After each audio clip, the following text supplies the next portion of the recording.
All right. So good morning. My name is Paul Schmelzer. I am the web editor at the Walker Art Center. And I'm Emmet Byrne. I'm the design director at the Walker. Now, for those, how do I make it go? There we go. For those unfamiliar, the Walker is a multidisciplinary contemporary art museum here in Minneapolis. We show visual art, performing art, moving image art, architecture design, new media art, and interpretive programs. And with so many disciplines and stories to tell, we've developed an ambitious publishing strategy that seeks to provide deeper context for all of our programming, but also seeks to independently examine the questions that shape and inspire us as individuals. And like many museums, the Walker has a long history of excellent print publishing, and the challenge now is to translate that expertise into all of the various channels that we now inhabit. How do we create a sustainable and innovative publishing ecosystem in which content can be media agnostic, easily repurposable between multiple channels, and on the flip side, how can we create content that optimizes the characteristics of one particular medium? Now, one key aspect of our digital publishing efforts, in 2011, we redesigned our homepage from the online brochure that so many art museums have even today to a news-style homepage featuring original videos and writings by artists, by commissioned contributors, and by Walker staff, as well as a selection of hand-curated art news links. The aim is to expand the audience for what we're doing and thinking about by prizing our virtual visitors just as we do visitors to our physical space. As we started planning the next steps in the Walker's digital evolution, we decided to take a step back into meat space for a moment to host a conference at the Walker on the ways that the internet is changing the field of arts publishing. But even in this endeavor, digital publishing was at the core. So with our friends at emmetartist.org, we came up with Superscript, a 3-day international conference in which we invited top thinkers in arts journalism and criticism to help us consider possible futures for the kind of publishing that's our stock in trade. And we also challenged ourselves to understand how a conference might translate to an online environment, how we can broaden the reach and depth of our conversations, and how we can collapse notions of presenting, publishing, designing, editing, and marketing into one seamless process. Now, at the end of May of this year, 320 people gathered in the Walker Cinema to hear 19 speakers from various disciplines, including Ayesha Siddiqui of The New Inquiry, Dan Fox from Freeze, Pitchfork founder Ryan Schreiber, Carolina Miranda from the LA Times, and many others. We had parties, we had get-togethers. It was your typical conference in so many ways, including in the fact that we created a Facebook group. No big deal. You do that for conference updates, for sharing ideas, but maybe what's slightly different is we kept this one open and we promoted it so that we could have people that couldn't afford to come and spend $200 or fly to Minneapolis could be part of a group and share in the conversations. This was a screen grab from just the other day. You can see that, well, you can't see, but I think it says 696 members. So a few months after a conference, we have still people contributing, and they haven't all left, let's say. Now, given our interest in publishing, we wondered how we could approach Superscript. Is this right? I can take this. Yeah, go for it. So this is an image of our live streaming, which we did for free the entire conference, which was kind of an internal conversation as to whether that made sense for us or not. But it was a 3-camera shoot, and we quickly edited it down to 21 individual videos. Actually, our videographer is right there. That's Andy. It's kind of amazing. And we posted it really fast within 5 days. We also had a stenographer on site who transcribed every single word on stage, and we made that available live as we went along as well. And that was like 113,000 words, actually. There are some more pictures of it. We also, to try to break out of the typical format of a conference, the Walker commissions a lot of artworks. We commissioned 2 films. We did a simultaneous world premiere of these 2 films on stage and on the Walker channel, where these films remained for others to watch, but it was all kind of synced with our conference. Now, one key point that I want to make here today is that, which is where I got screwed up before on my thing, is that, where is this? Is that given our interest in publishing, we wanted to approach Superscript as publishing, or as a form of public making, more literally. So it's a tool for disseminating ideas and sparking dialogue beyond the walls of the Walker and beyond 3 days in May. The question is, how could it become more than a one-off exclusive event and more of a durational publishing conference? Or concept, sorry. And one of the ways we did that was to make it both accessible to more people and to prototype and demonstrate ideas rather than just talk about them, is the Superscript blog mentorship program.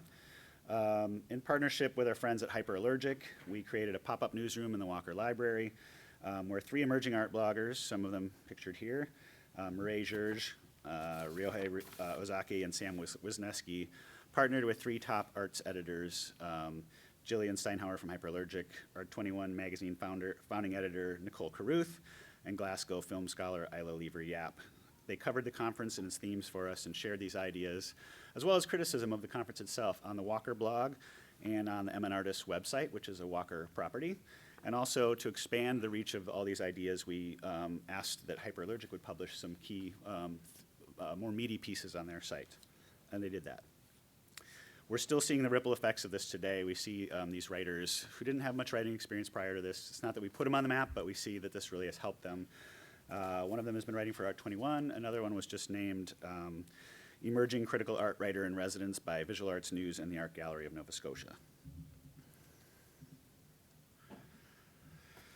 Their writing, as well as the videos, and were grouped together in a special website we designed that wasn't the conference website. You can click on the link up there to get to the conference website where you can get the time, the sponsors, all that nuts and bolts stuff. But this was called Superscript Reader, and it was just an aggregation of the actual intellectual content that was created around the event. Along the center channel, we wanted to really acknowledge that there were gaps in a conference. There's logistical problems with conferences where you can't really address every single topic. And we knew there were some glaring holes, so we really wanted to commission some writers who are not featured on stage to write about issues facing arts journalism and criticism in a digital age. So some examples of that are Anshao Mina wrote about the role of the internet in activism by artists in movements like Black Lives Matter and the Umbrella Movement in Hong Kong. We also commissioned pieces about the way technology is changing not just the way that music is distributed and listened to, but how it's valued and critiqued. That was by Marvin Lin of Tiny Mixtapes. We invited the founders of Arts.Black, Taylor Aldridge and Jessica Lin, to write about race and privilege in arts criticism. We talked about rural art and the way that the network is redrawing the map of the art world. That was by Matthew Fluharty of Art of the Rural. So we really kind of expanded the conversation and distributed all this stuff online so that people could comment on the Facebook group and elsewhere about it. So we also wanted to have a bit of fun with our social media in a way that seemed relevant to the actual content of the conference and was also a bit self-referential. So we decided to tackle the typical conference attendee behavior of tweeting out inspirational quotes by the speakers. Is anybody doing that right now? Yeah, we should have. Are we saying anything We don't good have enough? any. Yeah. So it's so commonplace now that presenters, in fact, frequently fashion quote slides that feature their very tweetable quote with their Twitter handle and are designed to be easily shareable. So a team of about 4 of us spent the entire conference looking for the most tweetable quotes and generating our own Successories-inspired quote graphics, which we shared live through the Walker's various social media channel, including Instagram and Twitter. There's a lot of good ones. There's too many here. These are the most shared tweets for the entire month, with about 15,000 impressions on Twitter for the top one, and 385 or so engagements. That's good. Yeah.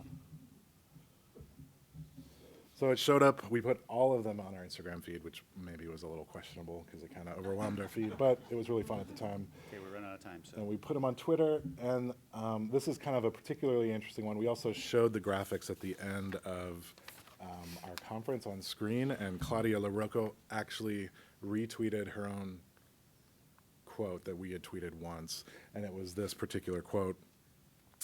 And it was kind of, the entire process was kind of having our cake and eat it too, like we could make fun of sort of the idea, but also we actually got the ideas out there further, and it was sort of an examination of the limitations of social media and the way the internet tends to condense content down to its most shareable, simplistic form, existing independent of the deeper context that we as museums value. Claudia LaRocca, when she actually retweeted this, dubbed it instant mythology.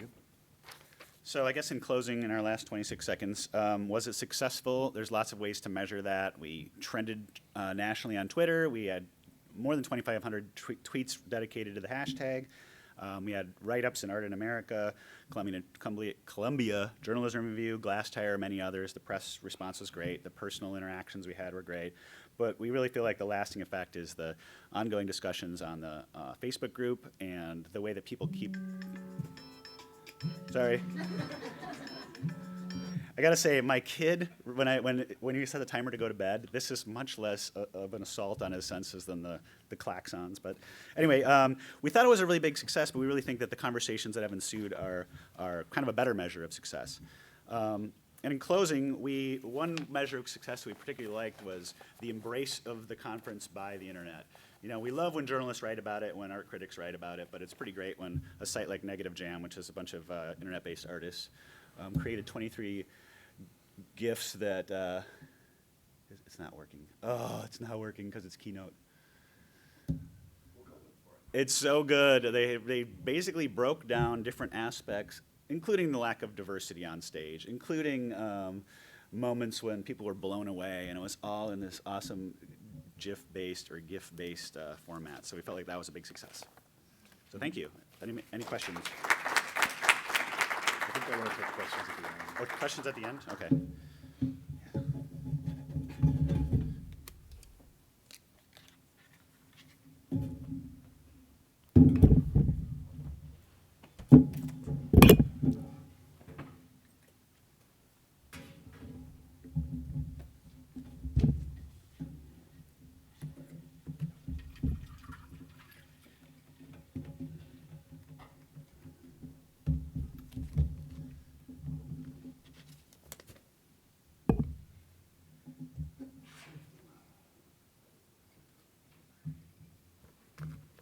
Good morning. My name is Nicole Lovenjak, and I am the former library practicum participant at the Banff Center's Paul D. Fleck Library and Archives. Today I would like to share with you the motivations and challenges of implementing. Can you hear me now? Is that better? Okay. Today I would like to share with you the motivations and challenges of implementing my in-progress independent digital research project initiated at the Banff Center. Artist Books Canada hopes to bring greater visibility to all the artist book collections across Canada, whether these be in museums, libraries, galleries, artist-run centers. For those of you who don't know, the Banff Center is located in Banff, Alberta, Canada. It provides programming in the arts, leadership development, mountain culture, and the environment. The library collections support the training and professional development programs that are offered in a range of performing, visual, and literary arts disciplines. And the library also holds a collection of over 4,400 artist books, which is the second largest collection in Canada. From September 2014 to September of this year, I was fortunate enough to work with this collection in the areas of cataloging and public programming to give visibility to these items. And for those of you who don't know, artist books are artworks that are realized in the form of a book. They are complex materials and come in all shapes and sizes. They have unique bindings, unexpected materials, and use fine printing techniques, maybe incorporate sculptural elements, and come in limited editions. They are an increasingly popular collecting area in libraries and university special collections, but pose considerable challenges in the areas of cataloging, access, and display. For the best way to experience these materials are to hold them, interact, and explore them to figure them out.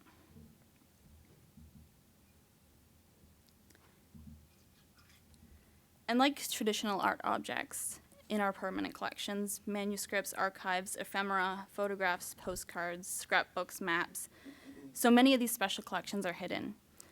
Book art collections in libraries are often hidden due to multiple barriers to access. Many libraries keep these hidden locked away in storage, and when in closed stacks, there's limited opportunity for patrons to glimpse and discover the collection through browsing. Of course, there should be a balance between needing to preserve unique works and allowing access to interactive items. And if physical access is not possible, then online access is essential. However, browsing library websites and catalogs for artist books can be very frustrating. If cataloged, the bare skeletal records may lack important metadata on form and content, such as techniques used, materials, and the subject. Many institutions give very little presence on their websites to these items. We all know the importance of describing these collections, but then we must push the descriptions out to our users so that works may be discovered and open and accessible.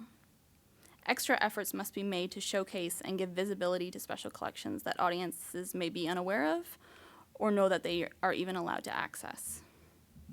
So my solution to this problem is to build an interactive resource that locates and describes the libraries, museums, and other cultural institutions that have collections of book art open to the public.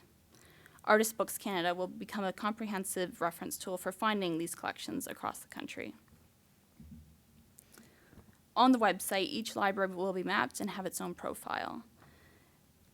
I hope to relieve some of the anxiety of visiting special collections. For those interested in art,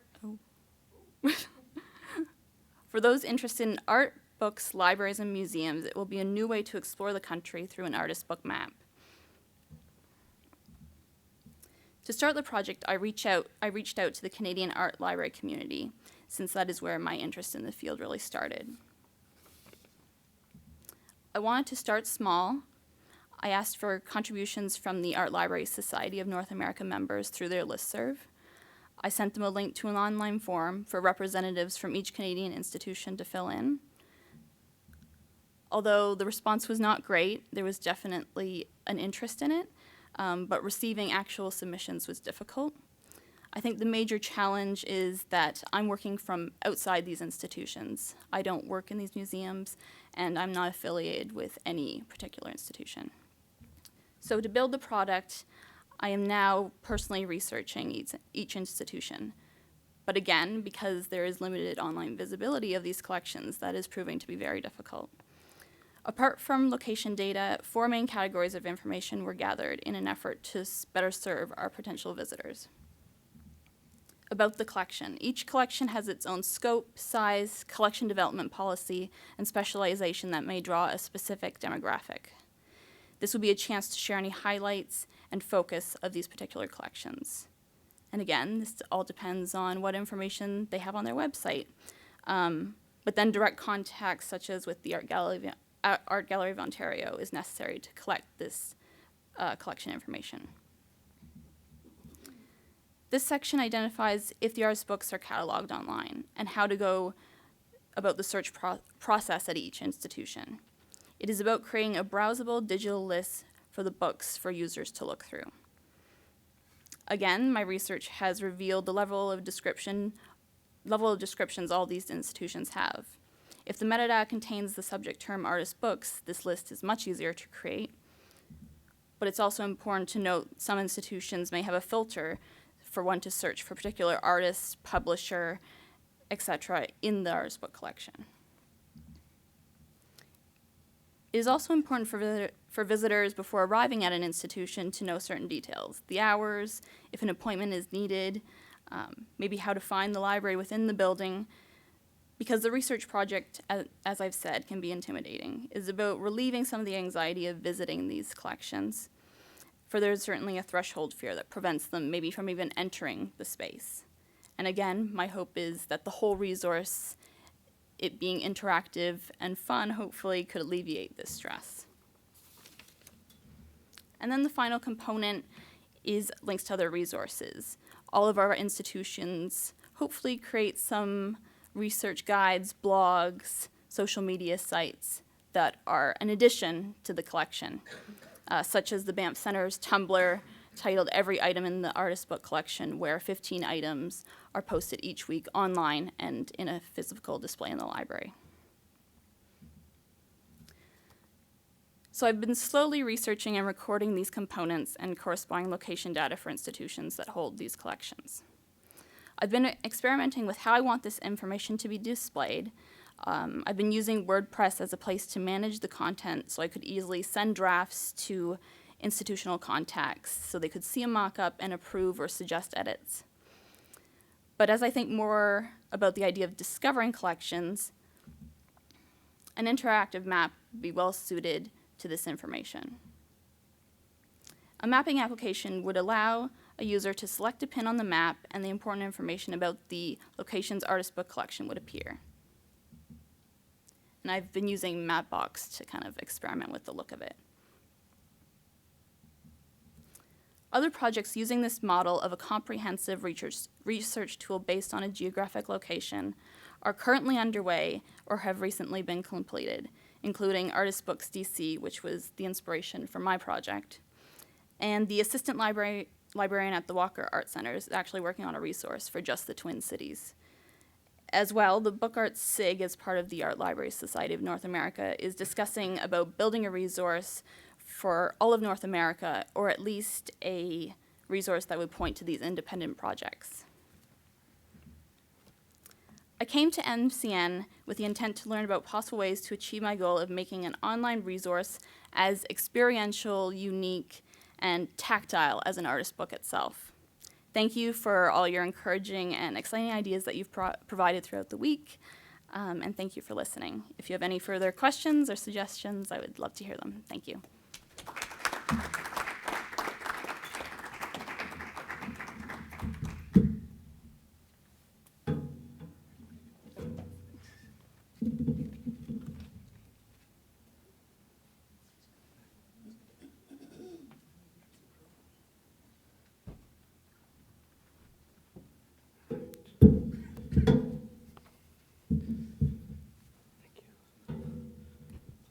I always go on Saturday mornings, and I always seem to be the last guy at the conference still wearing a tie. I can't tell if that's good or bad. So next year I'm leaving a note. Don't bring any ties. All right. Oh, perfect. What else would be appropriate for I don't know, an ascot, maybe?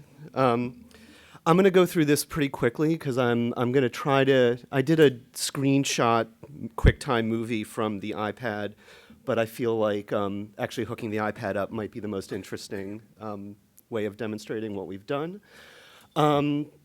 So, of course, just after I proposed this talk for MCN, the first thing the editor said to me is like, well, as long as you don't call it enhanced publication, because no one wants to hear that term. So. But there are 3 panels using the term enhanced in the title. This is the only one using the term death in the title. But death is change. Change is good. So, this is actually a sequel of a talk I gave last year. Last year, we were in the middle of putting together a proposal going stakeholder by stakeholder, which a lot of times is the way things happen at the Met Museum. And we were just up to the point where we were about to pitch to the museum leadership a digital version of our quarterly members bulletin, which goes out to about 110,000 of our 150,000 members every 3 months. It took a few more months to actually put together all of the elements that we needed to get a meeting with the director. And then the good news is he loved it so much that he insisted that we take the prototype that we'd never planned to actually publish and start with that. And the result was what I'm calling the Met Bulletin, the digital edition, which no one else in my department seems to want to call it. But it's a pilot program of 1 year creating a hybrid workflow and hybrid print and digital publications. Part of the unpopularity of the term enhanced is that it just calls back to a much earlier time of interactive CD-ROMs in the 80s and 90s. It also just implies that you're just taking a lot of digital content wherever you can find it and throwing it onto repurposed print files. Which unfortunately, as I thought about when I was developing this presentation, is kind of what we did. And you'll see it. I mean, I think it looks beautiful, but it still is repurposed print files plus a lot of additional material. But I started to think, what is different about interactive technologies now than it was at the dawn of digital publishing? And it's the ability to build community around the publication, and that's something that I'll get to. The technology is probably the easiest part of the publication process. We're using Adobe DPS, but there's a lot of tools out there that other panels have gone into. Gathering the content is fairly easy. We did some surveys of our members. There was a decent percentage of members who had iPads or who had interest in getting an iPad or an interest in a digital version of the bulletin. So from a research point of view, it seemed like the potential interest was out there. But what we're looking at now is building community, and that'll be, I think, what makes this a successful or ultimately shelved project. Even after getting the okay from the director's office, we still had a lot of conversations to have. We had a contract to settle with Adobe. My department head, the print publisher, was weighing in. The digital department was supplying UX design and additional content. Membership, unfortunately, hyphenated in the lower left. They were the actual in-house client that we worked with, so we needed to stay in constant consultation with them. The council's office was very interested in terms of how rights would function, and there were levels of rights that we didn't even anticipate when we went into the project. And then also, at the last minute, we always seem to remember we should actually walk around the physical space in the case of an exhibition and actually get some sense of what was going on there, which might help the design process also. Let's see. So in July, we launched with this app. It's a free app. We publicized it to members. We kind of kept it quiet to the general internet, even though discoverability is always an issue anyway. Our contract with Adobe didn't really give us a lot of what are called entitlements, but it turned out not to really matter. It was contact with members that really drove the number of downloads. So this app is iPad only, but it is free, and I can give a link to anyone who wants it. It's also at the end of the presentation. And so once you download the app, you get access to any of the issues of the digital bulletin that we've uploaded. So right now there are 2 issues. Let's see if this demo is visible at all.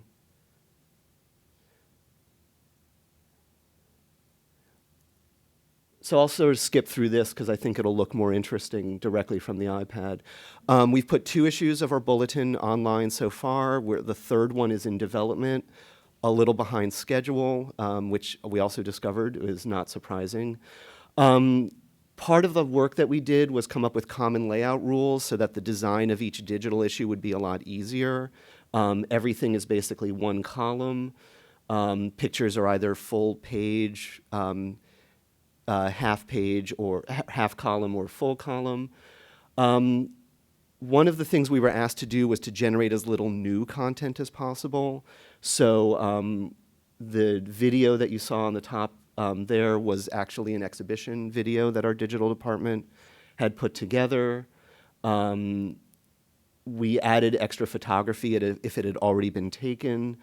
And we worked with the same fonts and basic layout scheme. So we were trying to capture the feel of the print product also. And I'll come back to the demo. So just comparing the print and the digital issues, the scroll on the left is from our Asian art 100th anniversary of the Asian Art Department at the Met. And the scroll on the left, it had to be the inside, back, and front covers because there was no other real way to show a lot of the scroll.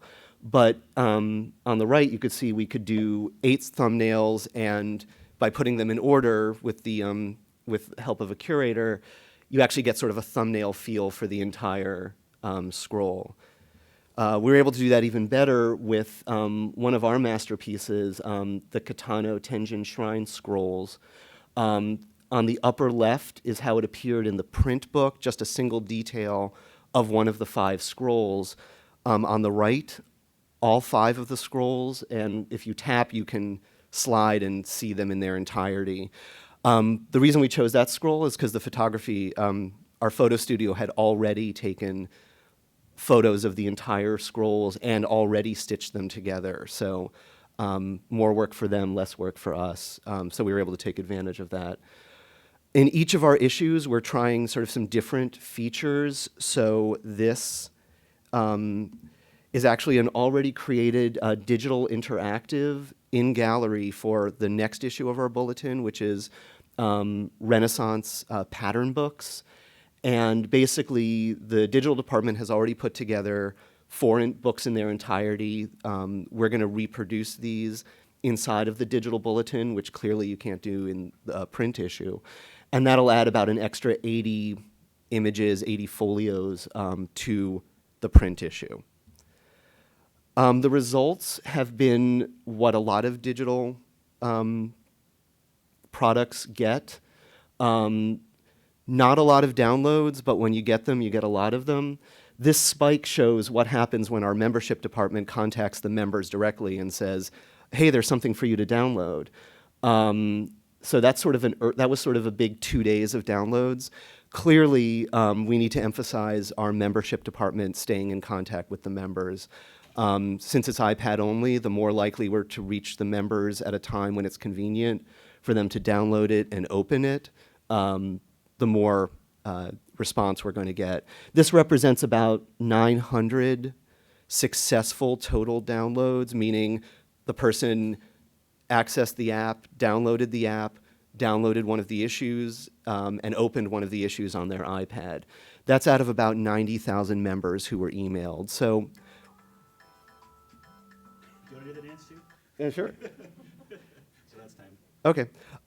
So since I've run out of time, what I'd like to do is, if anyone wants to see the demo at the actual iPad app and the actual folios, I have them on the iPad. I'm happy to send the links to anyone who wants to see it. And I just want to emphasize on the bottom what we've learned is that for all the features that we're putting in, the key is going to be building a relationship with the members around this product, because what we feel is that we have a platform and not really a product. So thank you.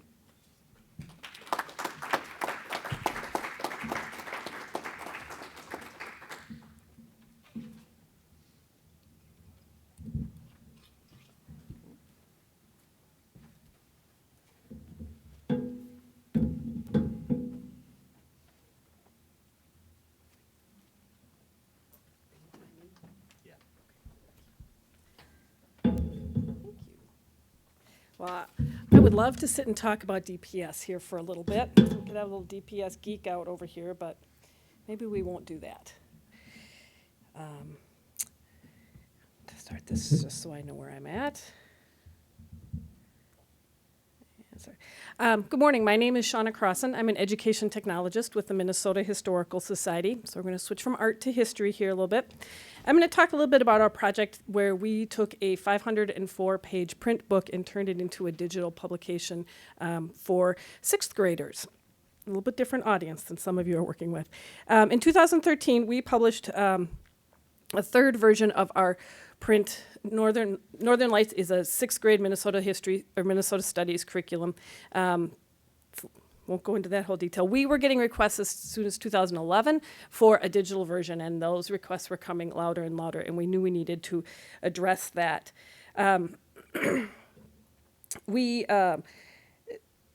knew we could not get the digital book out at the same time as the print book due to a variety of reasons. Resources for one, people resources, timing of the content. The content was definitely going in a print first as opposed to a digital first manner, but we knew that was coming, that was okay. And frankly, we just needed time to know what was going on. This is a crazy market, and it's very unsettled. And in the K-12 world, it's just as unsettled and not know quite where it's going. So we needed the time to do the research, and I was very lucky to have a lot of time to do research on what was going on. We did pull together a broad cross-organizational team to work on this, everything from our publications department, Robin sitting here, our web team and IT team, our K-12 education team, plus a number of other different departments across the organization were involved in this conversation. I had the luxury of about a year to do some really deep dive research into how K-12 schools were using devices and digital content. We did everything from, I spent a ton of time in classrooms, spent a lot of time talking to teachers, a lot of time going to education conferences, reading blogs, testing existing digital content, looking just really to see what was going on. How were teachers being trained to use digital content, which is not very much. They're not getting a lot. What do they want? What don't they want? What works in a classroom? What doesn't work in a classroom? So that was really a great change of pace for me, and I learned a ton, spending a lot of time back in the classroom. We spent a lot of time looking at existing curriculum. Really wasn't a lot that we liked. Nothing really met all of our needs. So we started doing a lot of just demos and tests to see what there was out there that we liked. One we did was an EPUB. I know I've heard a couple conversations about EPUB this week. This did not meet our needs at all. We quickly rejected this idea. No, this wasn't going to work. We built an app, which worked much better, but for a variety of reasons, that single app was just not a sustainable a way to go. So we had to reject that one as well. Along the way, we came up with a list of criteria. The list of criteria grew and grew as we were going. Maybe I'll run through some of this really quickly. One thing we were all very clear on from the start was that we needed to have narration of all text in the book, and it was very important that that text was read by a professional actor and was not just computer-aided generated text. For a variety of reasons and things I've heard here that really confirmed that choice, but also when we tested with kids, their response to the computer voice was not as successful as the response to a professional voice. So that was a really key element. So we needed a platform that would allow us to deliver that in a way that had a reasonable file size. It had to be cross-platform. We could not just go with iPads, although at the time we were starting this work, we were really mostly seeing iPads in classrooms. That has changed dramatically, and now we're seeing about half iPads, half Chromebooks. So it was really crucial that whatever we built was cross-platform. We had to have video. There's still a debate whether it's embedded or streaming. It's a whole nother conversation. We had to have slideshows, which seems to me a pretty basic element, but there were a number of the digital textbook or curriculum delivery options that teachers were comfortable with that did not allow those slideshows. We had to have interactives. The login is a huge issue. This did have to have entitlement, or we had to have it be a subscription base. We still have not solved that problem. That's a real ongoing thing. Some of the features, like that iBooks author has note-taking, was important. We had to have an appropriate price point. That's a whole nother conversation. It had to work with a K-12 business model, which is a completely different thing than the consumer market. And we really wanted it to tie to learning management systems. One tool we were looking at that got to some of this stuff was Inkling. We had a signed contract with them. We were really excited with what this could do in terms of delivering a digital experience and not just a print PDF on an iPad. We were really excited about this. They dropped us in November of 2013, and we had a commitment to have our product out in the summer of 2014. So that ensued a little bit of panic. So in the meantime, even though we were working on finding a platform, we still didn't have a platform. We were in active content development. We added about 10 to 15 primary sources per chapter. We have 20 chapters.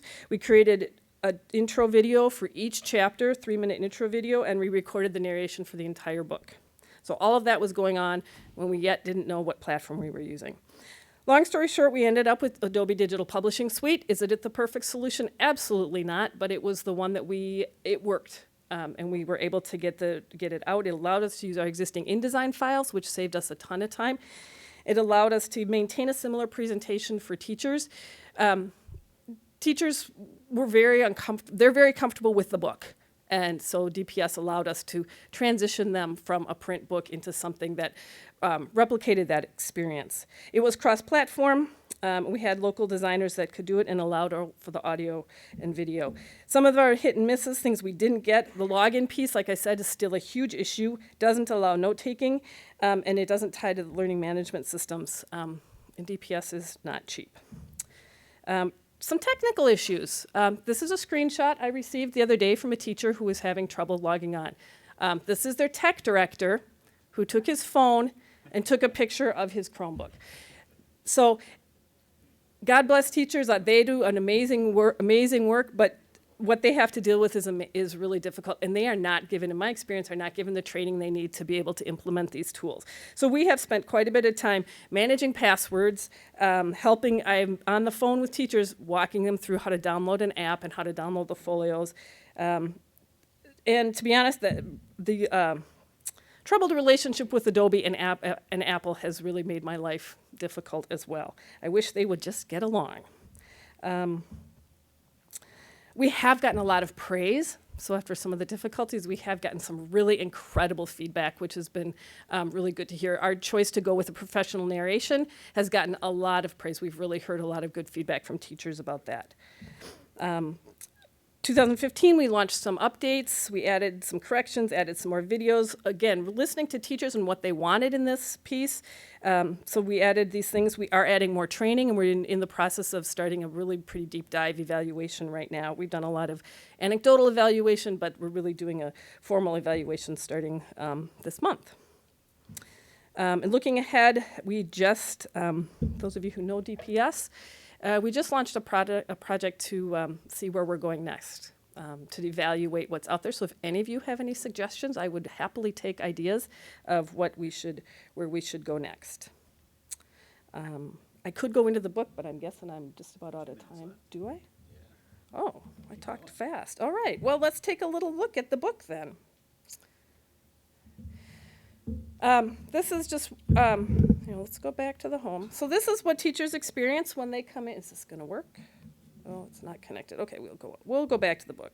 That is an issue. The storefront that we developed with a different vendor with Portico is our storefront, and that does require an internet connection, and that can be an issue for schools sometimes. When you've got 35 kids, all of them trying to connect to the internet at the same time, don't crash now.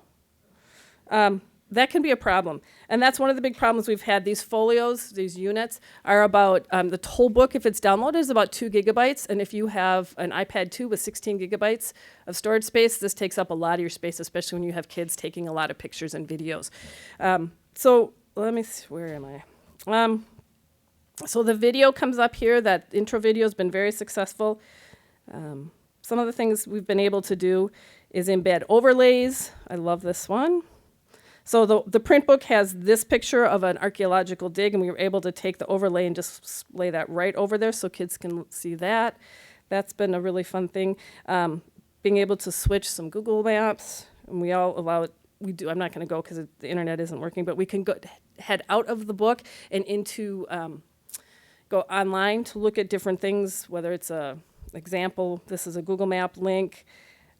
All the images expand. This maybe isn't the best one, so kids love to be able to go bigger on the. That's been another good feature. Sort of the slideshow here, so we can do this as a process. I don't know where we're able to scroll, so even though the book is pretty long, we're able to add some scrolling in. We have been able to add audio in here as well, some extra audio. There was a radio program done.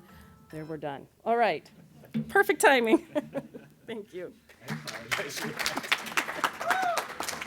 me off the... So we've got only a few minutes. We ran a little long. Sorry about the snafu. Is this on? Yeah, I guess it is. Does anybody have any questions for anybody on the stage? I'm sure any of us would be happy to talk afterwards. But if you have questions now, let her rip. I have a question for Nicole. I'm wondering if you have any strategies for the best way to visualize these artist books online.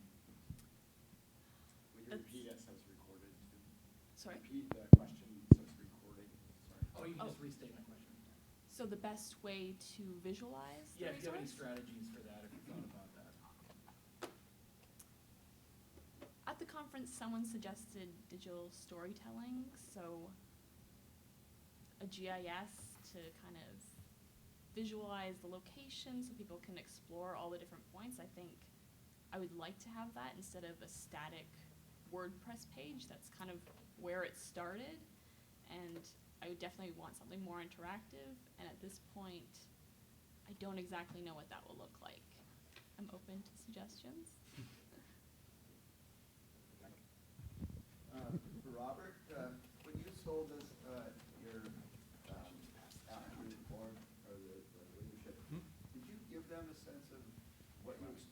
downloads? Sorry. In terms of what we expected for downloads, we did it. The most telling, what sold it the most was the prototype. I mean, the Met is in a situation where I think no one wanted to lose a lot of money doing this, but I think they felt that it was it's a one-year pilot program to start. So this, the contract runs through the end of June, which gives us a chance to do 5 issues. And actually, measurables is a big question that we're dealing with now. I don't even know if our membership department knows exactly what they're going to expect. We've so far gotten about 1,000 downloads. We'd like to make that 10,000 downloads by the end of the 5th issue. We feel that sort of says there's interest here. We're going to include some surveys, some short surveys in one of the actual digital issues, so we can get some direct feedback from members. But I think membership departments across the industry are struggling to retain members, to get new members, to get born digital, younger members. So this looked like an interesting idea for membership, but I think we're in constant communication with them, helping them hone their own idea about what success would mean. And I think it's more about getting them to be enthusiastic clients than necessarily to say, well, we only made 11,139, so it's short of 12,000, so we're not going to do it. I think it's them being enthusiastic clients, and from the spike that I showed on that slide, the more communication the more they're in touch with their members, the more downloads we think we're going to get. So we're just trying to encourage that idea of sort of digital community built around with this as kind of a linchpin for that. Thank you.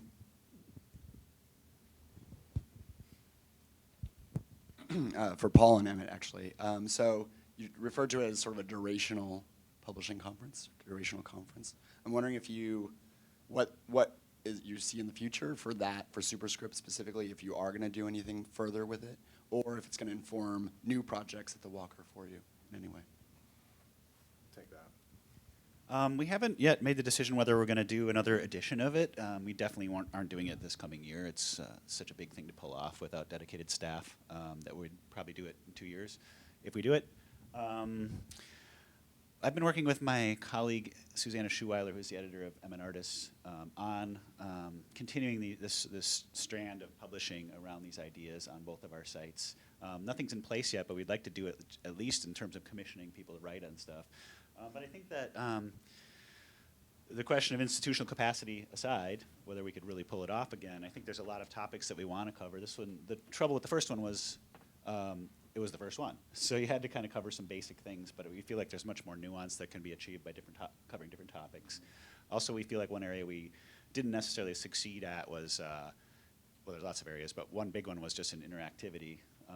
We just gave a talk about how we were expanding this to all these people in the world, but we didn't have a great plan for instant feedback, for better prototyping a Twitter model that would have been more responsive than more conversational. Yeah. And there was one critique that at one point we had somebody run up on stage with questions from the audience and from Twitter with a piece of paper. It's like, so that was a little bit dorky. So I don't know if that answers your question, but. Old school. Anything to add on it? No. Other questions?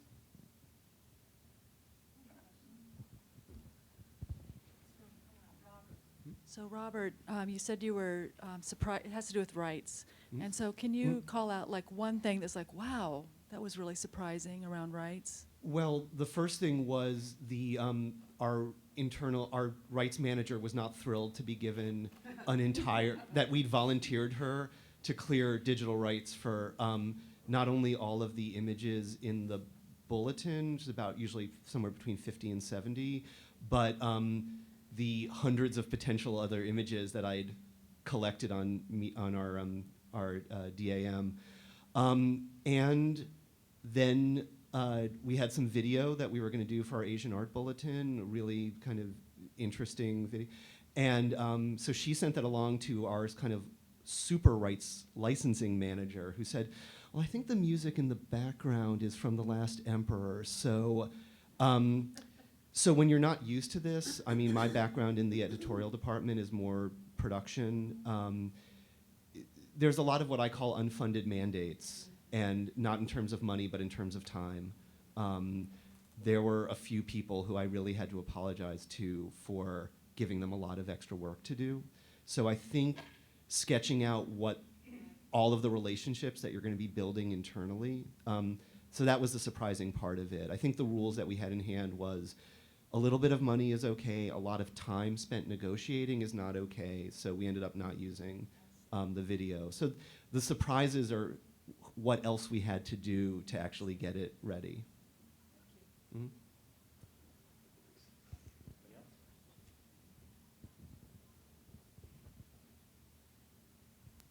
Question for Rob. So let's say, not to be pessimistic, but let's say that you don't continue the program. What are your thoughts on what you might do next? Well, the next thing would be every curator and conservator in the museum who we've shown this to has just loved it. The museum as a whole is not particularly interested in producing another 100 sort of digital publications and just putting them out there all at the same time. So I think the internal interest is there. We've gotten positive feedback from museum leadership. So I think even if this particular program doesn't work, people have been looking for, you gave a presentation on trying to find the right digital art book format. I think I would start over perhaps with another technology, but looking for another internal client and probably mapping out the workflow and the relationships a little bit more ahead of time. But I think it's only a matter of time before we try something like this, and maybe the devices that people use, maybe the next thing, this is iPad only. Doing an Android version won't be that hard. Doing a phone version will take more work, because even though it's one column, we'd have to probably reconceptualize the relationship between the text and the pictures on it. So I've always gone in thinking if it comes to a coin flip, I'll be thrilled if we make it to May and it's 50-50. So this conference is all about sort of being optimistic about digital future possibilities. So. I'm staying relentlessly, naively optimistic. Right. So even if it doesn't go well, something great will happen. Especially if it doesn't go well. Okay, I think that's all we have time for. Thanks, everybody. I just tweeted out the link to the iTunes page, so you can download the app from there and tweet back any feedback or questions you have.